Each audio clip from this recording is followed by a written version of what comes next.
Are my kids getting too much screen time? Let's talk about it.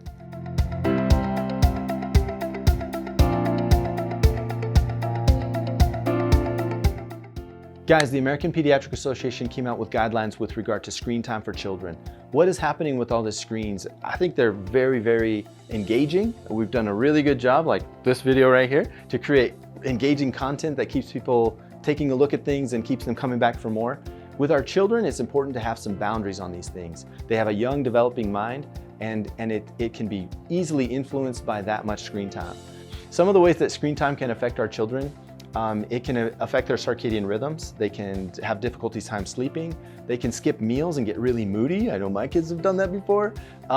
What does the American Pediatric Association recommend? They recommend less than an hour of screen time a day for younger children. I think this is very difficult. We often use screens as pacifiers for our kids, right? I just need my kids to be quiet in the corner by themselves. We have to figure out other ways to engage them in things that other than screens. Screen time can also lead to a disconnection socially.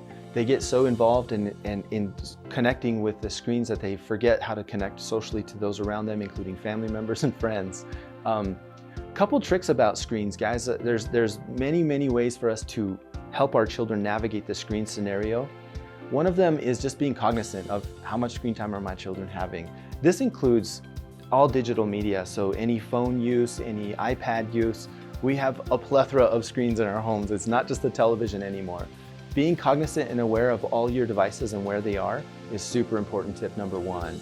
I've seen my kids squirreled away in a corner with an iPad and I don't know how long they've been there. We're all guilty of that. Step number two is have some alternatives to screens. If you find your child on a screen, ask them to shut it down and let's have another alternative to that. My kids really like Legos, they do Play-Doh, they do other things where they're working with their hands, they're engaging with the real world that we have here, and it's fantastic.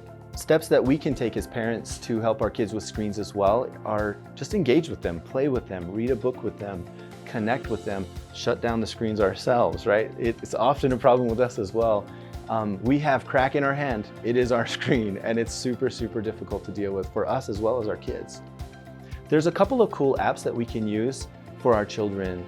There are apps that monitor screen time that we can help control the amount of time that our kids spend on different apps and things like that.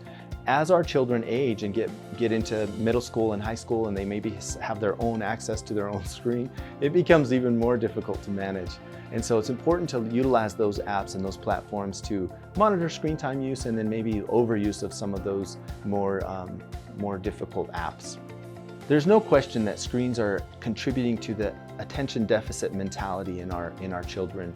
They click from this app to that app to this game to this tab to that, and it creates a quick, rapid onset, instant gratification mindset, and they have a difficult time focusing on one thing. Just another reason to be very conscientious about screen use.